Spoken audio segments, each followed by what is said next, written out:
Assalamualaikum warahmatullahi wabarakatuh, pemirsa Wisnu Media yang saya hormati. Kita berjumpa dalam program Bisa Bincang Puasa yang diadakan oleh LDNU Kecamatan Kandat. Kita tahu bahwa sebentar lagi kita akan memasuki bulan puasa, bulan yang penuh rahmat, bulan yang penuh ampunan. Di sini kita akan berbincang-bincang tentang segala sesuatu yang berhubungan dengan puasa. Bagi pemirsa yang menginginkan untuk bertanya kepada narasumber kami, bisa menuliskan di kolom komen untuk nantinya akan kita baca pertanyaannya dan kemudian akan langsung dijawab oleh narasumber kita. Oke pemirsa, sebelum kita mulai, kita akan menyapa dulu narasumber kita, yaitu Ustadz Ibnu Irfan. Assalamualaikum Ustadz. Waalaikumsalam. Bagaimana kabarnya? Alhamdulillah, bikhair walhamdulillah ma'assalamah. Oke Ustadz, ini kan sebentar lagi kita akan menghadapi puasa Ramadan. Sebagai seorang muslim, hal apa yang harus kita persiapkan untuk menghadapi puasa ini, Ustadz? Oke. Yang pertama, untuk berpuasa sendiri, tentunya setiap ibadah itu tak lepas dari ilmu. Jadi kita nggak bisa nanti terus yang nggak makan, terus kita disebut puasa, ya enggak. Sebab puasa sendiri secara bahasa adalah imsak atau menjaga, ngeter bahasanya. Kalau bahasa Jawa itu ngempet. Nah, tapi secara istilah puasa sendiri adalah menahan diri dari hal-hal yang membatalkan puasa biniyatin makhsusah, dengan niat yang tertentu pula. Dan ini, puasa ini bagi orang yang Islam berakal, kemudian suci daripada haid dan nifas. Nah, untuk yang dipersiapkan dulu, karena pertanyaannya semacam itu, ya kita sebelum melakukan hal-hal puasa, kita harus tahu tentang kewajiban sebelum melakukan puasa itu apa saja, rukunnya apa saja nanti. Intinya berarti kan ketika kita berbicara puasa, tidak hanya kita itu menahan lapar dan haus, sebab kalau cuma menahan lapar dan haus pun tanpa dibarengi dengan ilmu yang Anda maksud tadi, itu tidak akan bernilai puasa. Kemudian perinciannya bagaimana yang dimaksud ilmu berpuasa, seperti halnya niat atau apakah begitu, mohon diperjelas Ustaz. Yang jelas untuk puasa, kewajiban orang yang wajib melakukan puasa ini ada beberapa syarat. Yang pertama harus Islam, kemudian harus baligh, kemudian harus berakal dan mampu untuk melakukan puasa, dan setelah itu suci daripada haid dan nifas. Nah, ketika syarat-syarat ini berlawanan, maka puasa orang tersebut tidak sah. Semisal yang pertama tadi Islam, berarti untuk rekan-rekan kita yang non muslim, kalau ingin puasa, maka puasanya juga nggak sah. Atau dia sudah Islam tapi dia belum baligh. Oh ya, ini biasanya begini Ustaz, ini kan di tahun-tahun ini itu kan kita tahu bahwa toleransi kita itu sedang rame-ramenya. Itu mungkin ada beberapa teman yang punya teman beda agama, ada yang Kristiani kemudian mempunyai teman Muslim. Mungkin untuk sebagai wujud rasa toleransi, ya udah saya tak ikut puasa kamu aja. Oh gitu. Nah, itu apakah boleh itu? Tadi kan syaratnya Islam. Iya. Itu kalau dari umat lain, dari Kristiani atau dari yang lain, kemudian dia berpuasa, itu bagaimana itu? Apa nggak boleh atau bagaimana? Apa cuma nggak sah itu aja? Jadi gini Mas Sultan, kalau kita ngobrol tentang kembali lagi ke syarat puasa yang harus Islam, otomatis puasa yang dilakukan oleh teman kita yang non muslim tadi itu tidak sah secara hukum Islam. Secara hukum Islam. Tapi kalau mereka ingin melakukan puasa mungkin demi menghargai kita, ya silahkan saja. Artinya tidak ada larangan. Tidak ada larangan, cuman tidak sah. Tidak sah menurut hukum Islam. Ya, tidak sah. Tapi kita pun tidak menafikan atau melarang bahwa mereka itu melakukan itu adalah dengan niat untuk toleransi. Kita tidak melarang itu. Kemudian seperti yang Ustadz bilang tadi bahwa ketika berpuasa kita harus syarat-syaratnya adalah Islam, kemudian apa tadi Islam, kemudian balik, berakal dan suci dari haid dan nifas.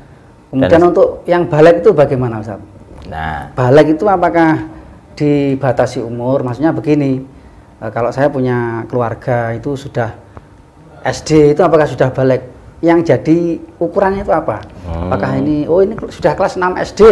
Berarti sudah balik. Apakah kalau laki-laki sudah disunat seperti itu? Ya. Mohon diperjelas itu.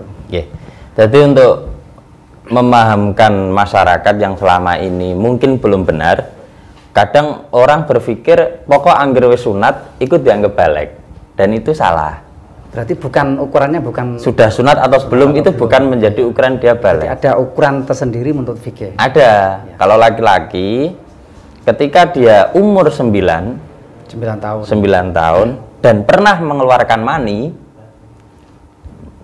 dia baik secara dikeluarkan dengan sengaja atau memang mimpi, dia sudah dia katakan balik. Kalau nggak gitu, ketika laki-laki ini kok umur 9 belum mengeluarkan mani sampai umur 14, maka kita tunggu umur 15. Nah, ketika umur 15 itu sudah ada patokan dia sudah balik secara umur. Ya, itu berarti yang untuk yang laki-laki. Untuk laki-laki ya.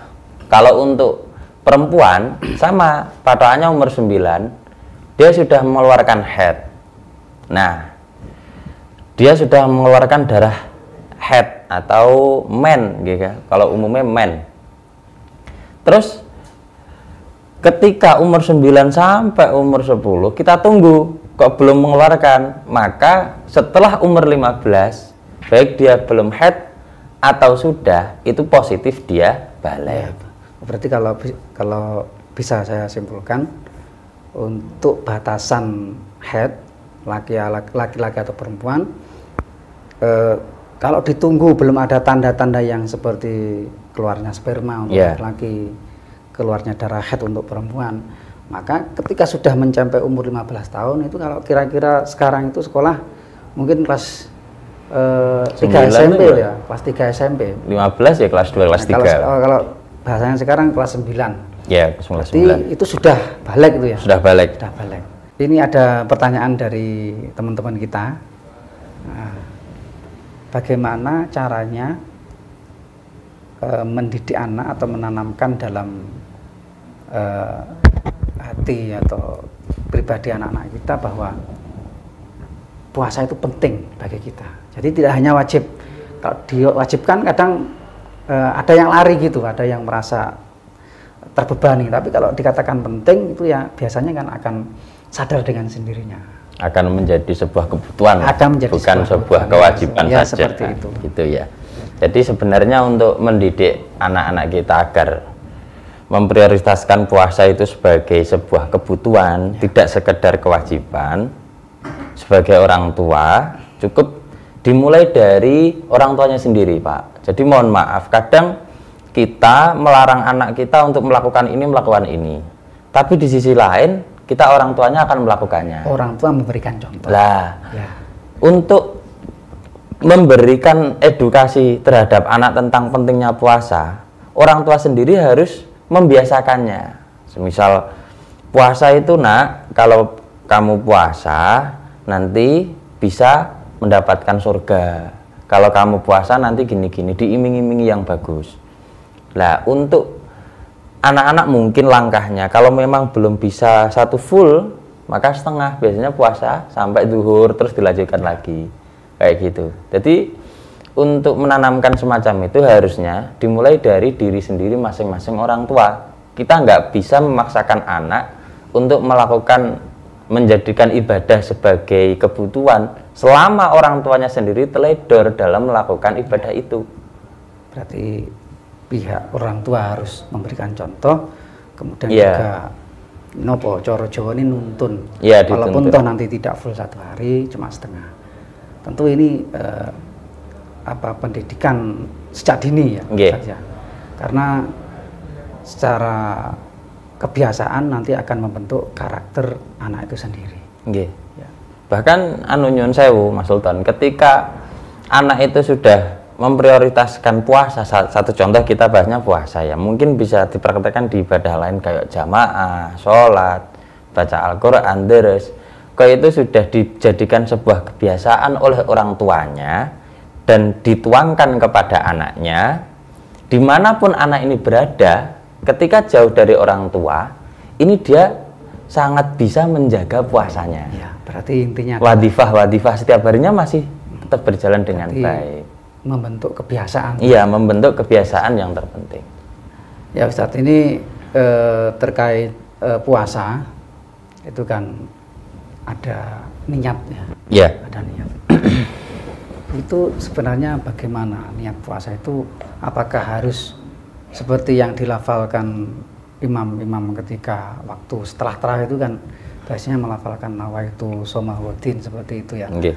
Itu kalau kita tidak ikut tarawih, kemudian kita melafalkan sendiri, tapi cukup dengan ya Allah ini besok saya mau puasa saja, aja. Tapi tidak memakai niat nawaitu somahuddin. Ya bahasa Indonesia atau bahasa Jawa. Ya. Itu apakah diperbolehkan? Jadi untuk syarat-syarat niat di dalam puasa, kita lihat puasanya itu puasa fardu atau puasa sunnah.